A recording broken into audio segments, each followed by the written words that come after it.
You're live. Wow. Good morning. We are convening the Personnel Committee here 9:30 or a little after. So I hope everybody's well out there. I hope folks are watching us. And we have a work session following at 10 a.m. and Finance Committee after that. So there are committees this morning. All right. Chris Boies. Yeah, the first item on your agenda is the expiration of term appointments expiring through July of 2020. So if you open your package on page 3, you have those terms. The Shenandoah Valley Workforce Development Board, we still haven't had a chance to go meet some of our business leaders. We want to talk to them about an appointment to that board, but we're waiting for the COVID-19 restrictions to lift before we do that. So that's still on hold, but we do have some folks we want to talk to about that. Do we want to leave this on there? I mean, it looks like we're ignoring it. So you have to leave it. You have to leave it on there, okay? Because it's an open position. Okay. So the second appointment would be Mr. Maynard's Planning Commission seat. And I think you have a recommendation from Mr. Lawrence of Pierce Hunt. So, right. I have not spoken to Mr. Hunt yet, but I haven't either. we hear good things about him. I have too. So I think we probably should move forward. Recommend To the board to fill out Mr. Maynard's term. Right. Okay, so we would make that recommendation. Next, you have the Board of Equalization, who was expected to have completed their work before their expiration of term June 30, 2020, but because of the COVID-19, they have not really started having their hearings yet. I don't know if your conversation with Mr. Blatz changed anything or... So yeah, I just spoke with Joe Blatz this morning, and they're going to hopefully get those packets that have been developed on all the properties out to the members this week. Okay. And then he's looking to start some meetings after that. Once what his hope is to divvy up the properties and have the individual members go to each property. He said he would be visiting each property, but the other members would be going to, I think there are 40 properties, so 10 each. But he recommended asking the court to extend the period to the 1st of August. Didn't anticipate that we would need that, but that was his recommendation.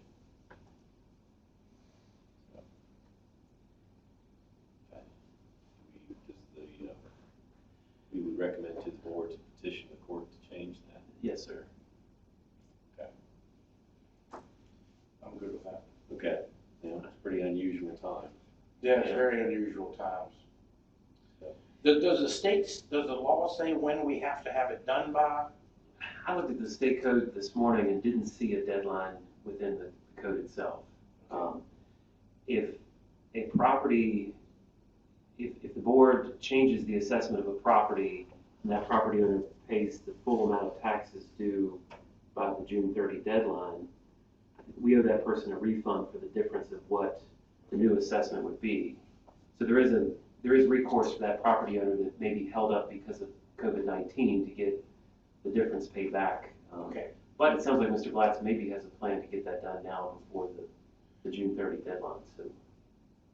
Yeah, I think he would like to set up some meetings. He talked about perhaps trying to set up an outside meeting. Right. So that seems, we'll get that figured out in the near future. Okay.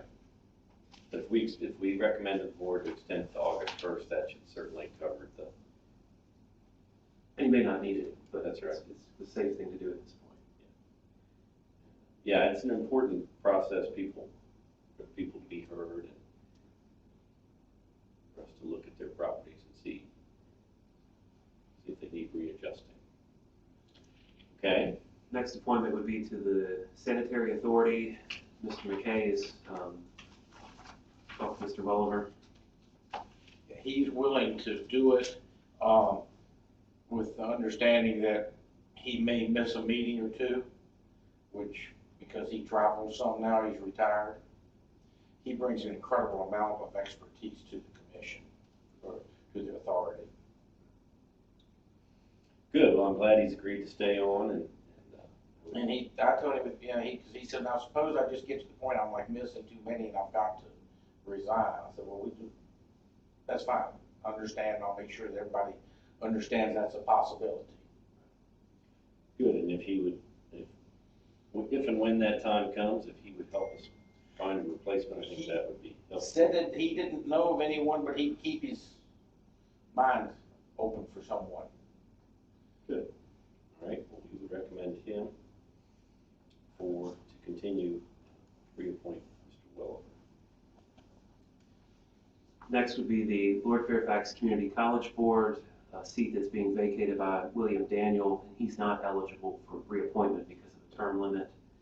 So I don't know if you've had any discussions on that. No, we don't, I don't have anyone for that seat at this point, unless you do, Bev. And I don't. Okay. So he's at his 2-year limit? He's two-term limit.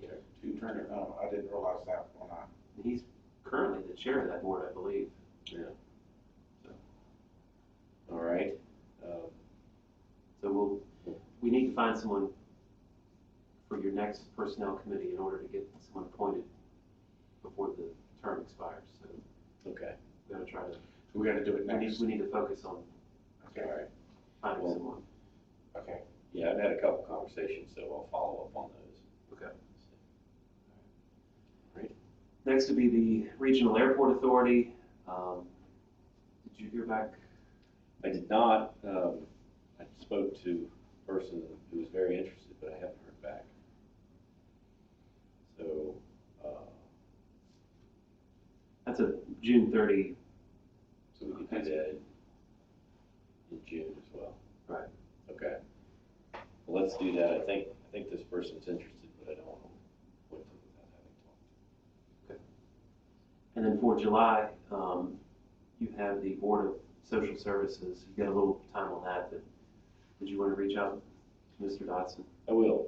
I'm going to do that. I'll give him a call. He can, there's no term limits there, is there? There is, but he's not within. He's not close? Maybe I should. Oh, 2-term limit, okay.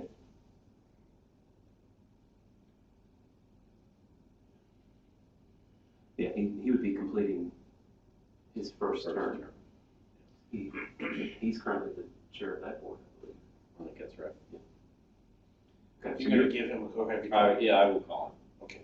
I will call him. So you're pretty well caught up on appointments at this point. I mean, we'll follow up on these couple small ones, but Good. you guys have done a good job of finding people. So. Yeah, that's great.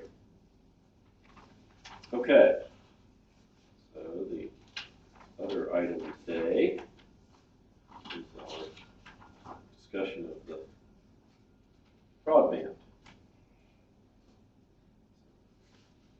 Who wants to start?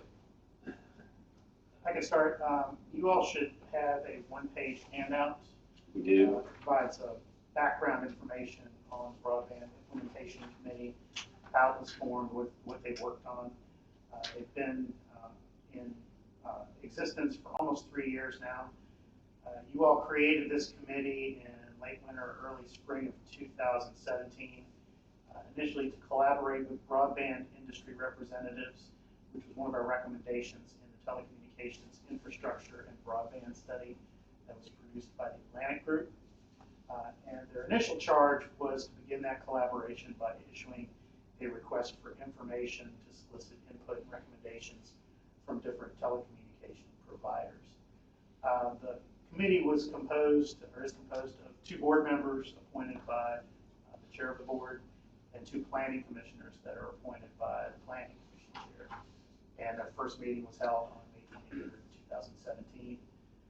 Just a couple of high points of different things that they worked on. They issued that request for information and conducted meetings with the respondents as well as other industry representatives. Worked to develop the county's broadband information website, clarkconnect.org. In June of 2018, they convened a roundtable meeting of industry providers, primarily the wireless ISPs or WISPs. But there were also representatives from Verizon, Shentel, and Lumos as fiber network providers. 2018 and 2019, they helped with the development of a text amendment to allow antenna support structures to be used at residents and businesses for wireless connectivity. And also conducted additional meetings with representatives from Next Gen Broadband and REC to discuss potential broadband initiatives. The back page has some information on their budget and then additional historical information on the telecommunications and broadband efforts that led up to that study that was produced by the Atlantic Group and the subsequent creation of the committee. And I can answer any questions you may have. So Mr. Lawrence had asked that we consider adding 2 citizen members to this group, and we thought it'd be a time to step back and examine the purpose of the group, if the board has new direction for that group or priorities, and just have a general discussion about the broadband committee before we make changes to its structure. Well, we've lost both our planning commission appointment isn't on the planning commission anymore, and our board appointment isn't on the board anymore. So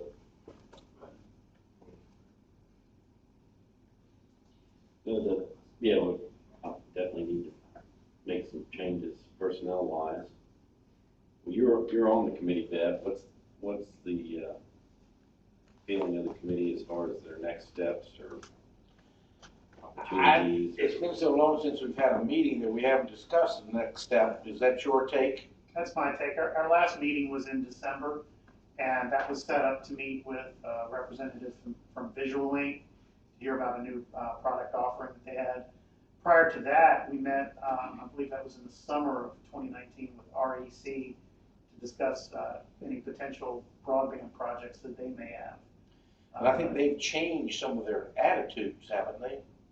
We had that letter that was recently sent to us about whether we'd be interested in partnering with them on funding projects. But once we completed the antenna support structure work, that actually came out of the WISP roundtable meetings. There haven't been any other new projects that have arisen for us to work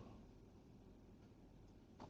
So what do you think the next to-dos are for that group? I mean, there's certainly funding opportunities, but you have to have a partner and sometimes a match and things of that nature. So what would our next steps be from your perspective? It might be a good time to regroup with the committee and just have a general discussion about direction and maybe have them provide comments back to the board.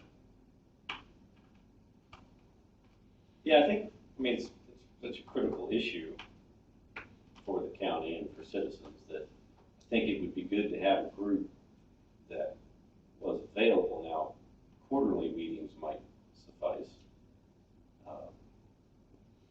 because I think they can sort of determine how often. I think it's sort of what we do is so fluid that when something comes up, we need to meet more often, and when nothing's happening, yeah, we don't. And it's hard to, it's hard to see in the future what's going to happen with this. Lord knows I didn't think this time last year that we were going to have as good success with White Post as we did. That just kind of came out of there. And I think that, I just think the technology changes so quick. It's important that we have somebody looking at it. right. And meeting probably, I agree that at least quarterly, but I don't know that we want to time down to quarterly. Okay.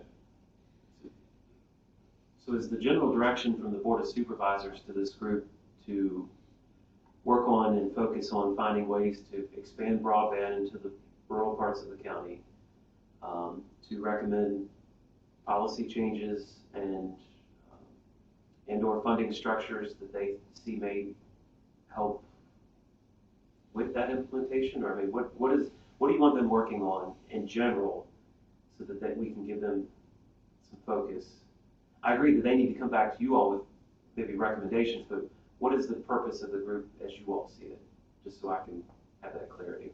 I think that we need to be aware of the technology that is coming about. And I think one of the big things we need to do is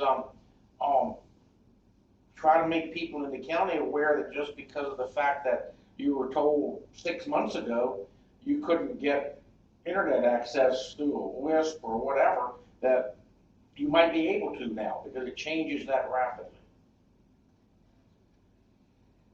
The original intent of the committee was to give focus and provide contact for the citizens and the private sector that work as a go-between. I still support that. But I think, Chris, how you summed it up is what the board is working on. We want the broadband committee to be there to help facilitate ways to get better access to the rural areas. And I guess the caveat to that is, at this point, I don't think the county is in a position to do a lot of infrastructure creation unless it's grant related. And so that would be, I think there's a financial constraint there. So I agree with that, and we don't have the technical ability to decide anything about it. And I think it needs to be industry driven. So then, I guess the question today would be, Doug suggested that we put at least one citizen on the committee. What do you think of that idea, Bev, since you sit on the committee? Oh, I think it's great. I don't have any idea who. I think Doug had two. Okay, and I'm not sure we need two. no, but if you have two, you get to pick one. Well, no, I mean, yeah. Well, aside from who the people are, the first thing to iron out is do we want one or two citizens? I think I would prefer just one citizen. And someone from the planning commission. Yeah, you keep the structure as it is, 2 planning commission members appointed by their chair, 2 board members appointed by board chair, and 1 citizen. One is an even number, which is good. And It's an odd number rather, which is good. I mean, if we have a citizen on there, it'll just be one more person to explain it to people as they see them. Yeah, and hopefully you find someone that had perhaps some expertise of their own. I had a big discussion with this person about a month ago, who told me she has internet with a WISP, and she thought it was a satellite, and was saying it was so much better than the one she had before, which was a satellite. And she said, I don't know, I just called them because somebody told me that they'd been happy with them, and she was pretty happy. And I really didn't care where it came from. and And so we still have the ability to have our consultant, he's just on a fee basis. Correct. Yeah, because he's very knowledgeable and been very helpful, I think. One other thing to consider in the future is the horizon year for the study was 2020. So at some point, maybe next year, look at having that study updated. Okay. Yeah, we'll need to think about that in the budget development process for next year. Be a good thing.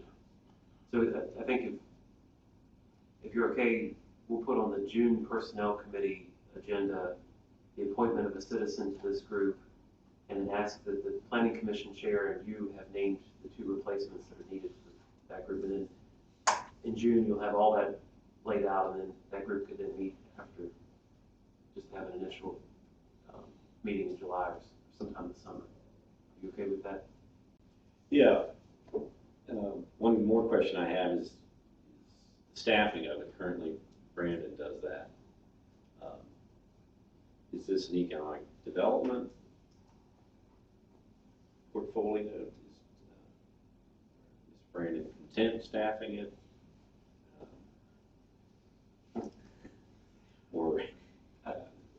Or I guess the more fair question is, do you think it is in your bailiwick, Brandon, to do this, or do you feel like it's better in economic development? I guess that's the question. Economic development, and also Kathy Keener's been helping with the outreach portion of it. She's currently maintaining Clark Connect, so the whole getting the word out, publicizing information on broadband has been coming from her shop. So I'd be happy to fill in, but economic development is probably more appropriate. Why don't we bring a staff recommendation to you when we discuss it in June of how it gets supported. Right. Wonder if we need to talk to superintendent and see if there's somebody with the schools that would be good on this to you know, they have sort of the same desire that the rest of us do, is to have better internet. Maybe it'd help them understand what they could do to improve it. There are just some places that are really, really, really difficult. Well, we could certainly engage with the schools about the conversation without them necessarily having to appoint someone to the board, but given the change of the school environment, it probably would be good to touch base with them just to see what they're hearing from the parents and during all of this. Yeah, the committee could ask the superintendent or his designee to come in and talk to them about the school issues and needs. Right. And then we could help facilitate that information to the private sector. So my only concern about economic development is just don't want to put too many things on that person's plate as it goes to a full-time position. Right. But it's a quarterly / as needed schedule.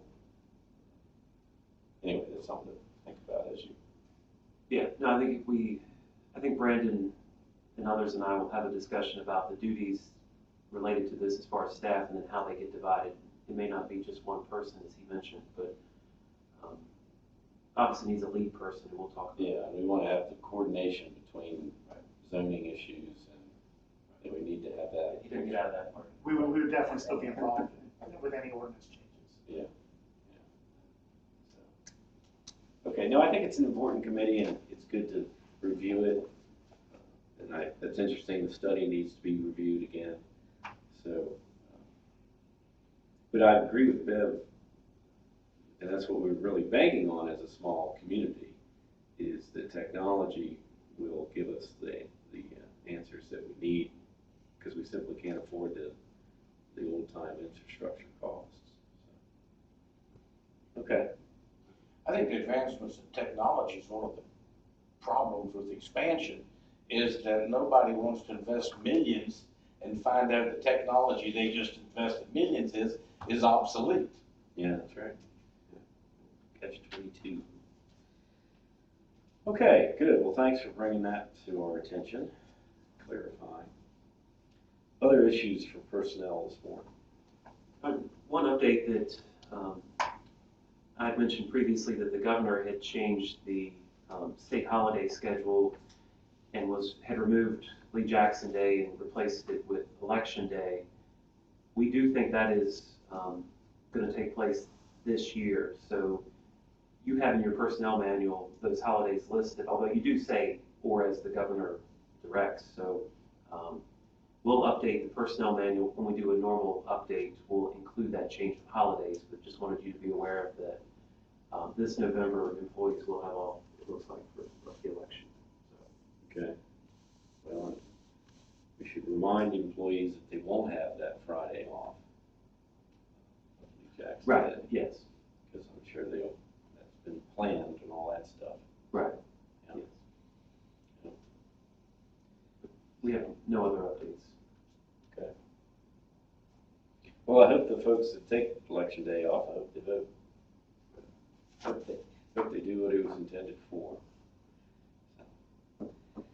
All right. Well, that is it then for the Personnel Committee. So we'll take a couple minutes and then reconvene.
Good morning. We're reconvening here and we're starting our work session. Good morning to everybody on the board. Thanks for coming in today. Hope citizens are well out there. It's a pretty day, a little cool. Okay, adoption of the agenda for the, or actually just, are there any changes to the agenda for the work session? Okay. Our main focus this morning is the appointment of the Berryville District Supervisor. We were very fortunate. We had interviews last week on Thursday. We had 4 very qualified people apply. We had good conversations with them, very knowledgeable folks, and very dedicated to the county and the town. It was a very difficult decision, I think, but we'll see what the board thinks this morning. But so does anyone have comments or even a motion?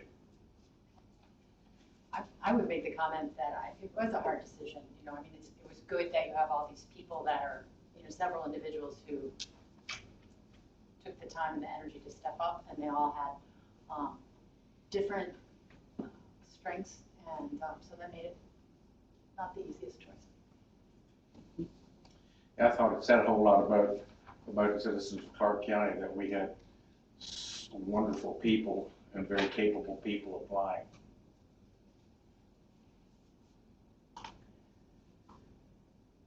So the candidates were Tom McFillin, Tom Parker, Ralph Ambrosio, and Matt Bass. They have ranging backgrounds, but some other thoughts or Doug? I make a motion. You may.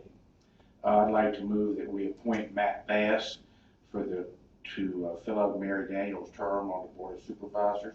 The term expires the 31st of December. Okay, further conversation? So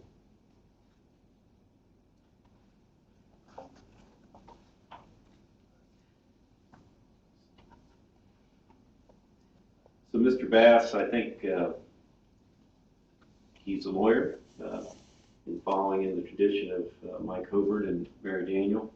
It's always good to have a lawyer's perspective on the board.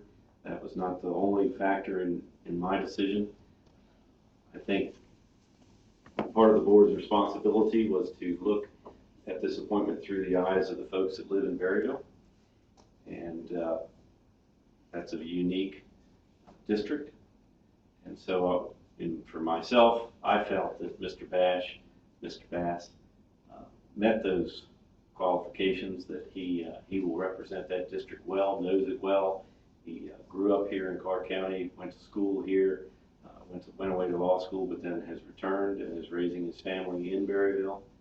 So I think he will do a good job. And certainly in his interview, he indicated great support for the county policies, great support for the school system.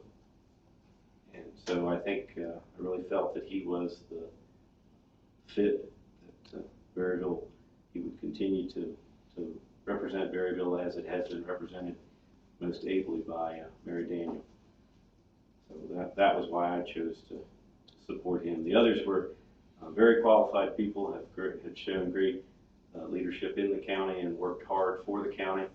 But for me, Matt was the person for the job, for the future of the county as well. So if there are no other comments, I will ask for a vote. All in favor? Aye. Aye. Passes unanimously. Mr. Boies, if you would reach out to Mr. Bass, and we'd like to get him sworn in with Mrs. Butts as quickly as we can so that he could sit next week. Mrs. Buss is not I'm sorry, not with Mrs. King. Which has been there for 50-some years. That's the thing, it's a little tough with Ms. Wilkerson. Yes, and yeah, that's odd. Never said that before for a board appointee. So we hope Mrs. Butts is doing well, but not her job today. So again, thanks to the citizens who applied.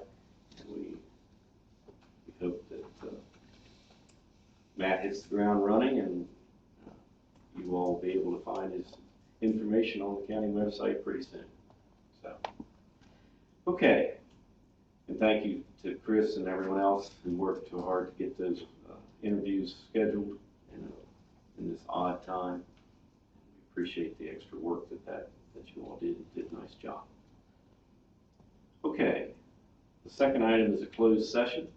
Closed session pursuant to 2.2 3711A1, specific employee or appointees of the board. Do I have a motion to that effect? So moved. All right, all in favor? Aye. Passes unanimously. Okay, thanks very much, and there will not be any decision from this closed session. Thank you all, and for those watching, have a pleasant day.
Motion to come out of closed session.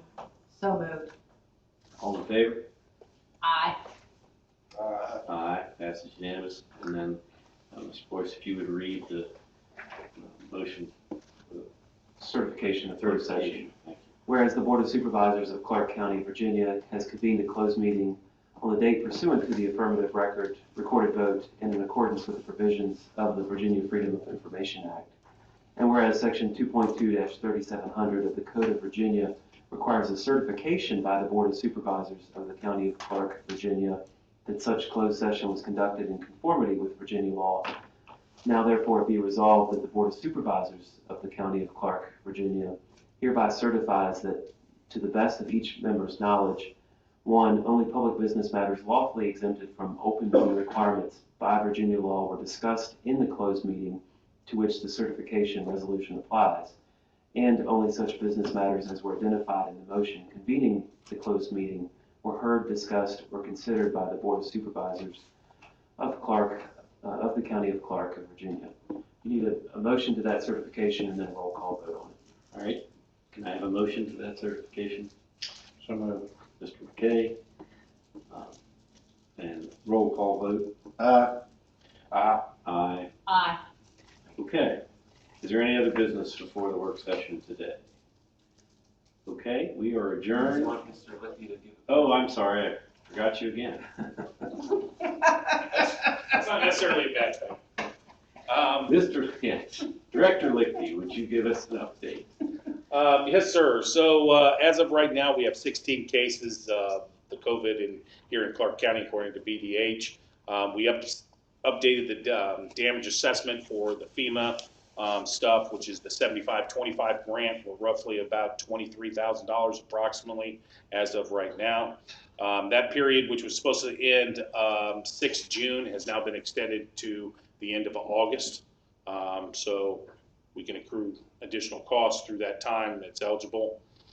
We started doing office government building temperature checks this morning. Started off well. Unfortunately, I got pulled to the side and that kind of faltered a little bit, but we'll work on fixing that problem.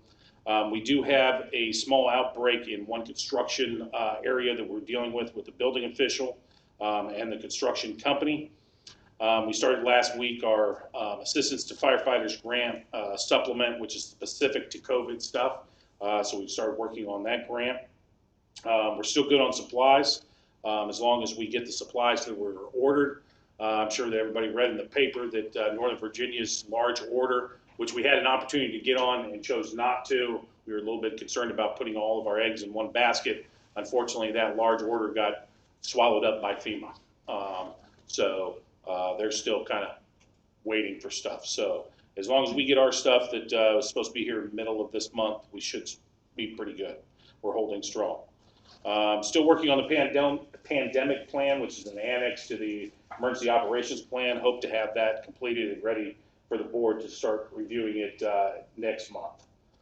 And then of course, everybody's probably aware that this Friday is when the softening of the stay-at-home orders is supposed to open up. However, there's been some pushback from some regional localities, and the governor is supposed to have a meeting today at 2 p.m. press conference to announce some of that.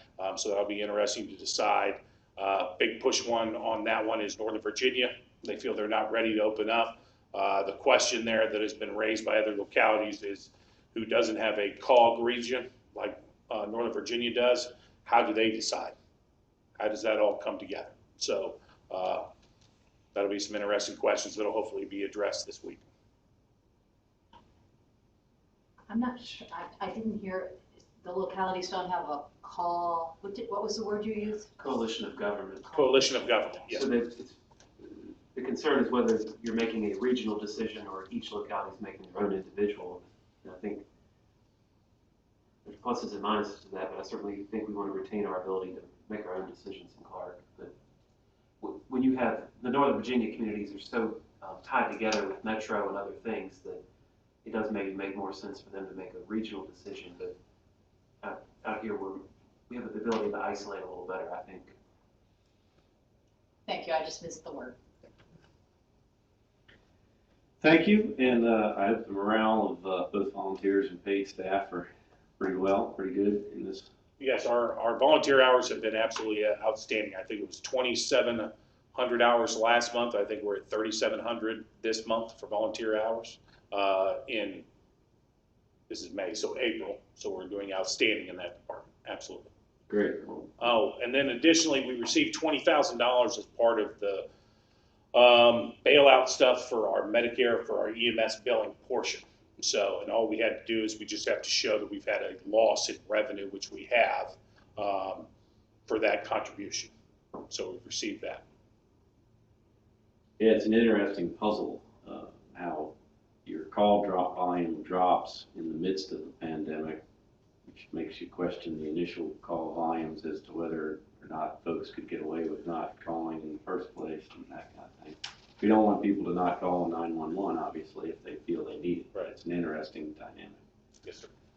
So, well, I'd take the opportunity, since we are streaming, to remind folks to, even if it does open up or when we do open up, to take care, remain vigilant, keep doing what you're doing, because it's worked. 16 cases is too many cases, but it's remarkable, really, in the grand scheme of things, how few cases we've had.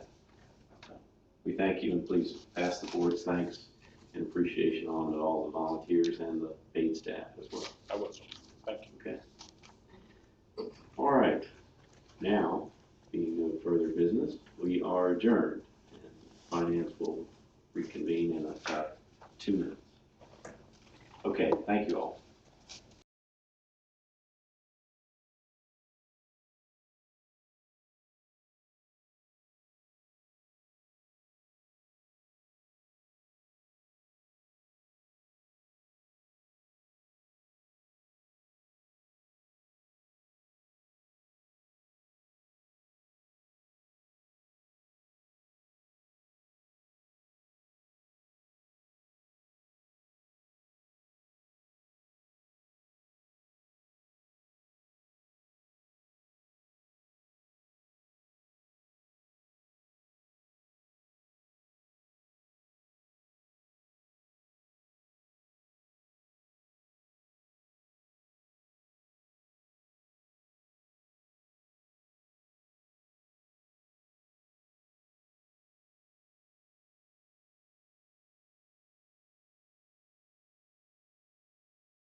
Absolutely. So she has an interesting take. Okay, good afternoon or good morning still. Rushing my day. We're going to convene the Finance Committee, and Brenda Bennett is here. Good morning. Good morning. Thanks for being here. So, a little changing of the guard today. Tom Judge is not with us. So, Brenda's going to lead us through. Okay. Hope everybody's doing well this morning. Today we just have a supplemental appropriation, a recommendation of a supplemental appropriation. This comes from the school board, and it is due to, has to do with Head Start. The organization Tri-County OIC was operating the local Head Start through a federal grant for quite a few years. And in the fall of 2018, they relinquished the grant. And since that time, the program has been operated by Community Development Institute, is the name of the institute that runs the Head Start program. So the Head Start program continued. It didn't last. It was just a change of the organizations that were running it. Due to that, Tri-County OIC not relinquished, but they liquidated, and they are offering Clarke County Public Schools a $75,000 donation.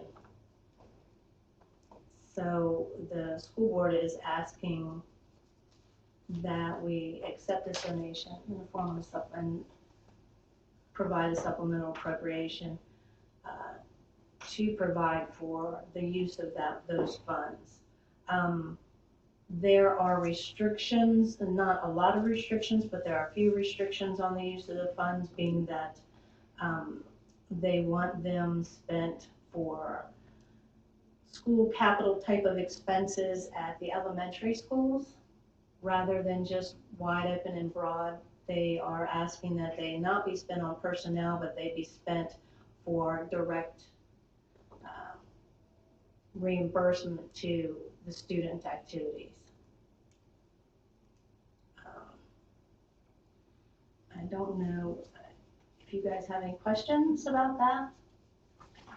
I would just make that comment. I thought it was kind of interesting that it was a federal program, and then that we were hearing about it from a local attorney. So I was talking to Dr. Bishop, and he was nice in explaining how Head Start is a federal program, but administered through these other organizations.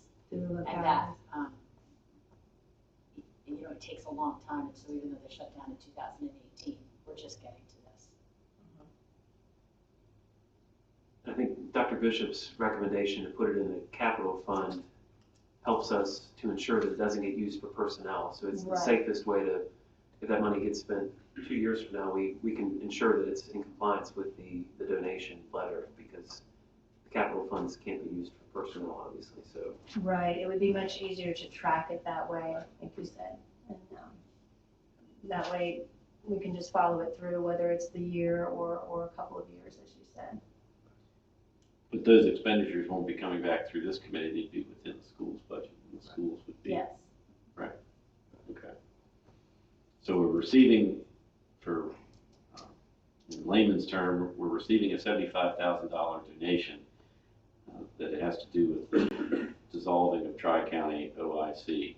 These are, and then we're making a bookkeeping change and having a supplemental appropriation within the capital funds to account for that donation. Yes. Okay. So it seems it's a good thing. It's good. It is. Yeah, it's a good program.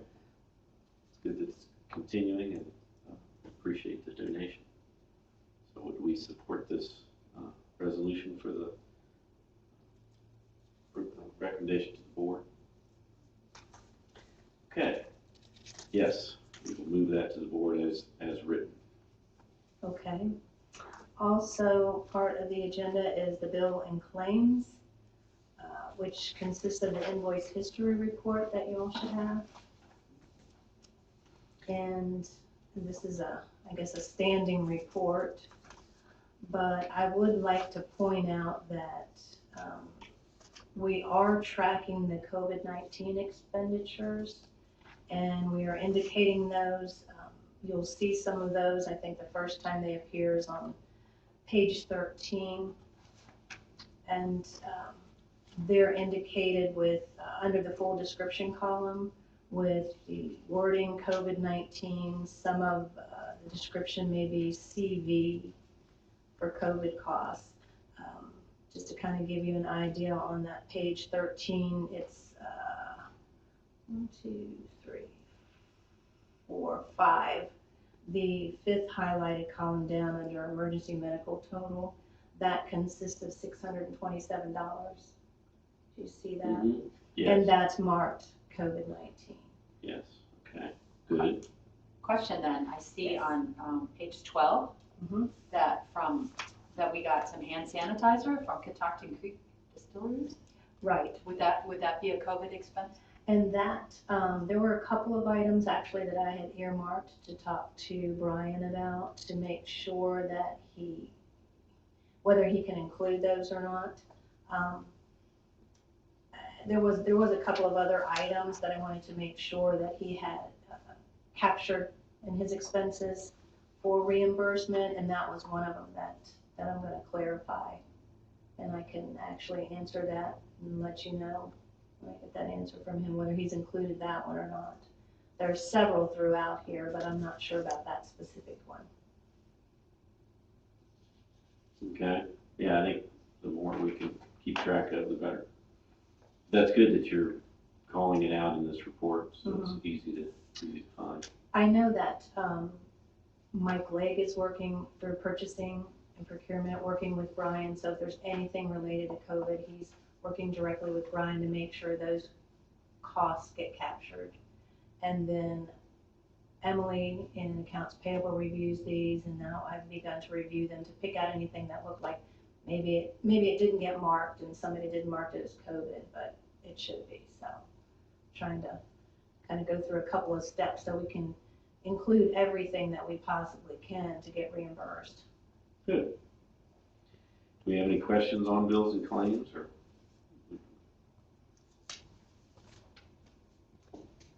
No, because that was Catoctin Creek was my Okay. distillery was my that's. All right. Good. All right. So we'll probably recommend those for approval to the board. And the following reports, the standing reports, we've got the reconciliation of appropriations, the general fund balance, and then the capital reports. The reconciliation of appropriations, they only have the one suggested addition, that would be the Tri-County OIC Head Start donation. That's the only thing that's changed since last month on that one. okay. And then the fund balance, because that particular supplemental is the donation as well as the revenue for it, the fund balance didn't change from last month. Okay. That remains the same. Good. And then the last, I don't know if that's the last one, maybe that isn't. Yeah, the last page is capital reports, the capital year-to-date budget report for the capital projects, I mean. And included that in there so far. Those are pretty much on track. Good.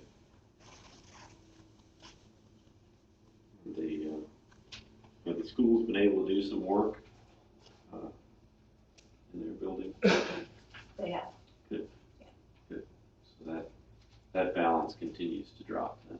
Yes. They're trying to get as much as they can done, as far as I understand. That's great.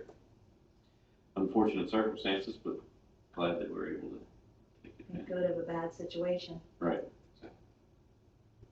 Okay. Any questions on either of those reports? Yeah. Okay. Good. And then I guess we have an additional.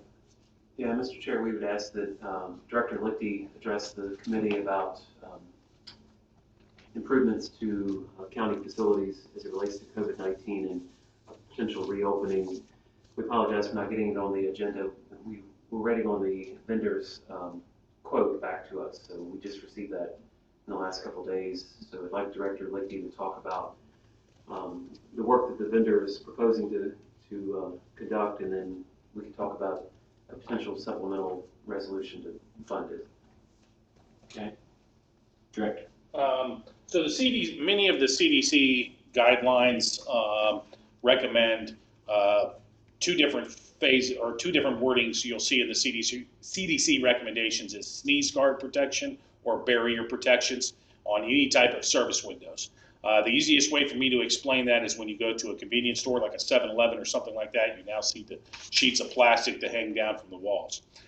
So we feel that it is our recommendation that we do that for all the service windows that currently do not have them, and then modifications to anything that may need it on the 2 service windows or 2 of the service windows that currently have some type of barrier protection in them as well.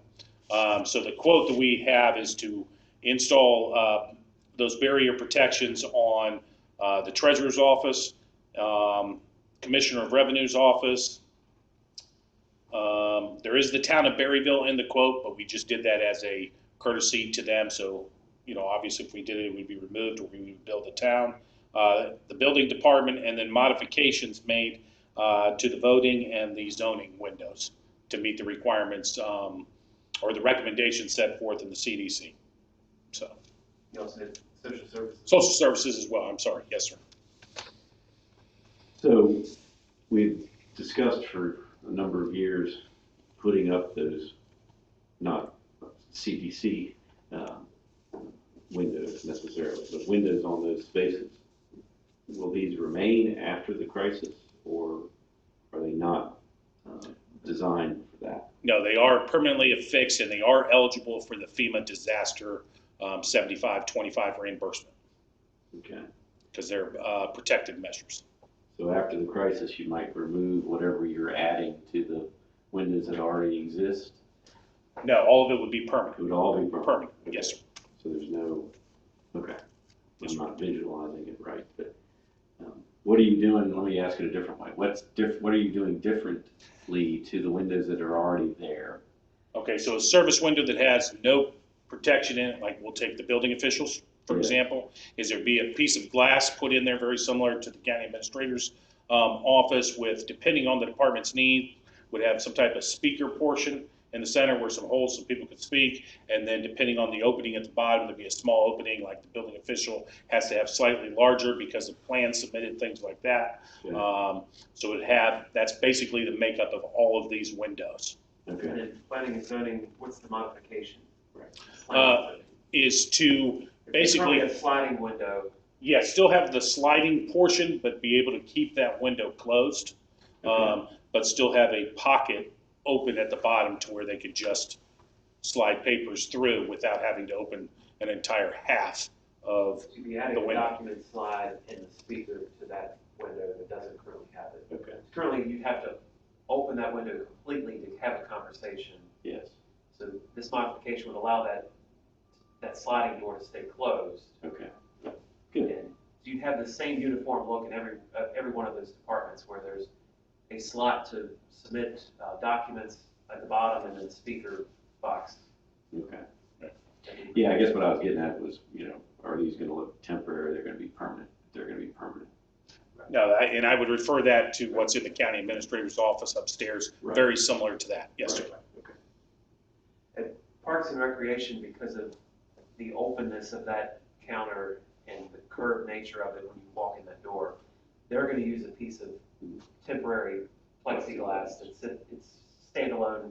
It just sits on the counter Right. existing. So that would go. So that one could go away if they decided to, but there was no way to close in that space. Right. Not obviously. without building a wall. Right. Right. Okay. All right. Where would the money would just come out of the general fund, or is there any left in minor capital? I think we've expended all the minor capital based on the capital projects that were proposed for next year that we moved up to get done in the current year. So I think it'd have to be the general fund balance. Yes. we're hopeful that we'd get the 75% reimbursement. We don't know that that's absolutely the case, but we would apply for that. But it does picturely perfect. Barrier protection is, protective measures is the key phrase within the FEMA documentation for that. And the parameters of that barrier protector fits Right. rather nicely into that. Now, with that being said, never has there ever been a case in the United States where 50 states had declarations all at the same time. And it is worded very nicely, and FEMA says up to 75%.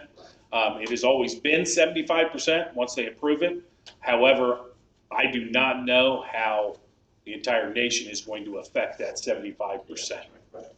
Well, and from our perspective, $6,200 is cheap compared to any illness that we can prevent. So. And it helps with future flu outbreaks and Yes. security measures, and I mean, there's a lot of benefits to doing it to protect our employees. So. Yep, and as you say, we've debated putting them in for, ever since we built the building. Initially, folks didn't want that barrier because it was so different from the old days, but they're glad to have them now. So I assume we would support it. I think that it protects the employees, but it protects the citizens, and so I think it's a good idea. Good. Okay. So Brenda will need an appropriate resolution for Okay. working on this next Tuesday. We did one last month, a month before, that we can look at together now. It was a request from the voter register, Yes, right. so we can use that The language. shield, yeah. Right. Thank you, Brian. Appreciate the update. You're welcome, sir. Thank you. Okay. I have one other topic, if you don't mind discussing it, and I don't know that it will necessarily lead to action by the board, but we'd like to get some general thoughts from the Finance Committee on some of these legislative changes that allow for increased fees and or taxes, and how you would like to look at that maybe next month. But we had previously talked about the courthouse fee, the state legislation change to allow us to now charge $20 for that fee instead of the $10 that we currently have. And we briefly discussed that during the budget discussions, but did not act on that. And as we talked, it would take a public hearing to do that. So I didn't know if you were interested in receiving more information about that particular fee. And then, as you probably know, there were legislative changes that allow the county to look at a meals tax, a increase to the transient occupancy tax, and then to impose a cigarette tax. And didn't know if the Finance Committee would like a presentation on those items in the future, or just wanted some general direction before we bring anything to you about any of that. Thoughts? I think that it would be nice for the board to hear, we'll have more information about it, so that if we get to a time where we think that it's something that we should consider implementing for Clark County, then we would have the information on hand. Not to get the information right now, just that we're for sure going to do it, but we need to understand it better so we make a better decision about when and if we do it. Yeah, what it might be would be to get to at the work session, and we could do it in June, get a presentation on the legislative action that's allowing counties to do different things than we have in the past. Certainly the court fees, I would support increasing those to the state limit, because the courts are the one thing that the sheriff's office is actually responsible for doing by code, and they do tend to accrue a lot of hours there. So that would, and the other, but I agree with Terri, the other are options, what options does the board have, what implications, and a discussion. So I think it would save a step by presenting it at a work session rather than just to us. Okay. It's like the court, is that traffic, or is that traffic court, or who's that include? And then for the, some of those other things, who meals tax. Anyway, be good to have information. Any other particular information you want presented with it? Well, and I don't know if are there any projections, like, say Waterloo, a lot of people who might have a meals tax there are people who live in Frederick County, or, you have, it's more of a corridor versus, I mean, who do we think will be, if we implement the tax, who will be bearing the tax the most? Yeah, it'd be a total guess. Total guess, okay. Yeah. But revenues from similar sized communities that have a meals tax might be interesting. Okay. Because most localities around us have a meals tax. Right. Right now. So So we in Winchester, we pay it. and folks are Winchester already- loses, but they don't. Citizens are already paying their meals tax. I'm not necessarily in favor or against the meals tax, but, and the change is, for those watching, is it used to be a referendum was required. Right. And the legislature is, as of 1st of July, will change that to a local option, which is one of the different types of taxes that localities have been requesting for 30 years from the state. So, And I would add that cities have always had that ability. They did not have to have a referendum that's right. to initiate that tax, and counties had to have a referendum. So Right. now We- we're treated the same as the cities. I mean, we have asked for something and gotten it, now we have to decide whether we're going to take advantage of it. And the towns have always had that authority. And Yeah. So for example, in Berryville, there's a 4% meals tax, a 2% occupancy tax, and then a 10-cent per pack cigarette tax. But if you go to Waterloo, you don't pay those same Yeah. taxes, so. Yeah, it's an interesting. Yeah. And we wrote a letter of support for the upping of the percentage for tourism. Right. So the board has considered that a priority to go from 2% to 5% and use that 3% specifically for tourism and economic development. So, and the vendors or the establishments that have rooms, they've been in support of that for a long time. So yeah, the more any information that you or Felicia can help with us, and we could probably have her there. It'd be good to have Yeah. her input on Right. on what she feels businesses would bear. Okay. Yeah. Good. Thank you Thank for you. bringing that Sure. to our attention. All right. Any other information or issues of the day? I don't have anything else. Okay. Very good. Everybody in your office well? I know they're still remotely working primarily, but Yes, we are all in there, in our offices at one point or another during the week. Everybody's kind of staggering their time that they spend so we don't, interact too much with one another. But I was there this morning, Stephanie was in, Tom is in a good bit. I know Emily and I think Sally might be the one that's in a little less frequently, but she's doing a lot of work from home and keeping payroll going and all that, and payroll taxes and reporting.